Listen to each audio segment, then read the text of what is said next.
Well, joining me now are two Labour MPs, Stephen Kinnock, who wants to leave the EU with a Norway Plus style arrangement. He joins us via the internet from Denmark. And here in the studio, Rupa Haq, who backs a second referendum. Let's just go to Stephen Kinnock first. I'm coming to the chasm in the Labour Party over Brexit in a minute, but let's just deal with where Michael Crick ended up there, with the serious divisions between some Labour MPs and their local parties. Luciana Berger being bullied by her local party, the deputy leader, says, why should she stay in Labour, in your view? Well, I think all the talk of splits is a lot of rumour mongering and, the press loves to whip these stories up. There's always conspiracy theories flying around. The fact is that the Labour Party is the greatest force for good in the history of British politics. We have to hold together in order to get rid of this Tory government that is destroying our country. And the best way to do that is to ensure that fantastic, talented, brilliant local MPs like Luciana, who's done so much great work on anti-Semitism, also on raising awareness of mental health issues, that she stays in place. She's got a big majority of her constituents behind her. We've got to stop all of this internecine warfare and get back to focusing on what really matters, which is delivering for our constituents. Rupa Haq, I know you weren't hearing that answer, but Stephen Kinnock was talking about the importance of the Labour Party keeping together.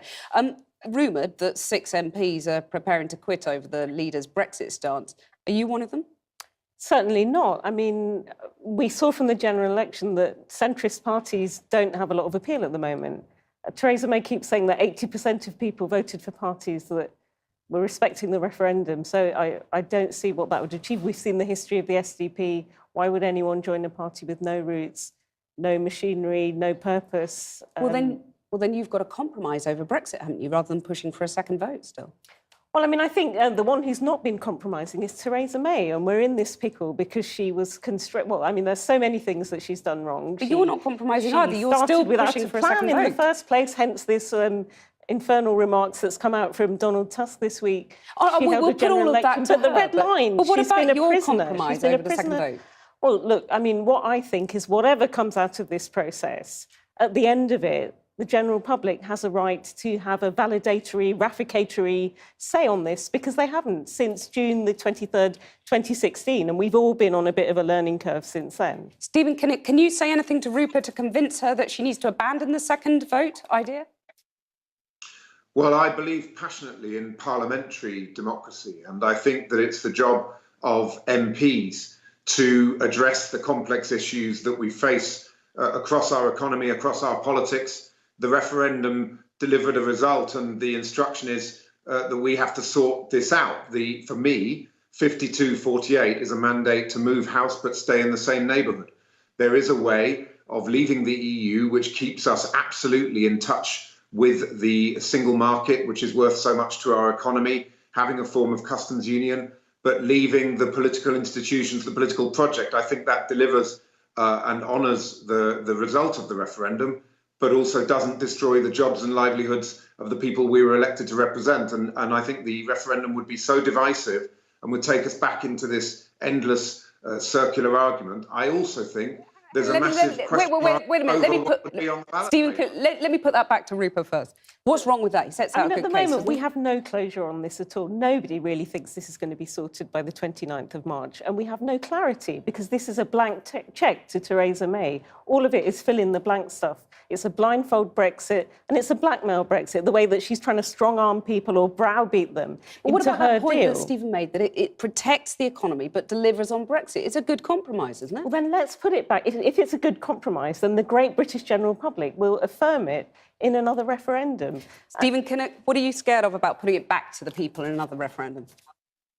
Well, the mandate is to leave, and the Norway Plus option is leaving. So I don't think there's any need to go back and ask a question about something where the answer has been provided. I think there's also a massive issue around what would be on the ballot paper for a referendum, because I'm not prepared to facilitate anything that leads to no deal being on the ballot paper, because that would destroy the local economy of my constituency and across the country. But I think a referendum that didn't have no deal on the ballot paper would never be considered as being democratically legitimate. So I think there's a dilemma for the the People's Vote campaign there that's never really been resolved. And in terms of the blindfold Brexit, precisely by changing the political declaration in the way that we are proposing through Norway Plus, we take the blindfold off. It's Are you absolutely happy? clear. Plug into the EEA. Okay, you said you're not prepared to facilitate a no-deal Brexit, but are you happy to facilitate a Brexit that will leave your constituents poorer?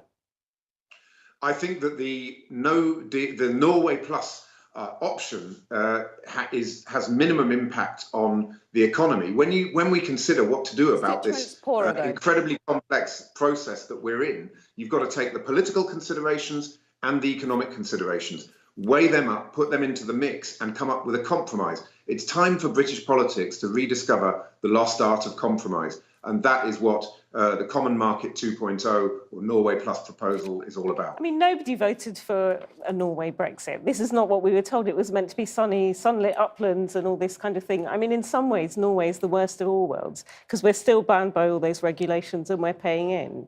So, I mean, I think there are when you sign any contract, you should read the terms and conditions. If you buy a house, you have a survey. If the thing's riddled with cracks, you don't have to proceed. If you're deleting a file from the computer, it always says, are you really sure you want to do this? Okay. So I think at the end of this, whatever comes out of it, whether it's Norway, Theresa May's deal with some tinkering over the backstop, the public has a right to the final say. Rupa Haq, Stephen Kinnock, thank you both very much for joining us.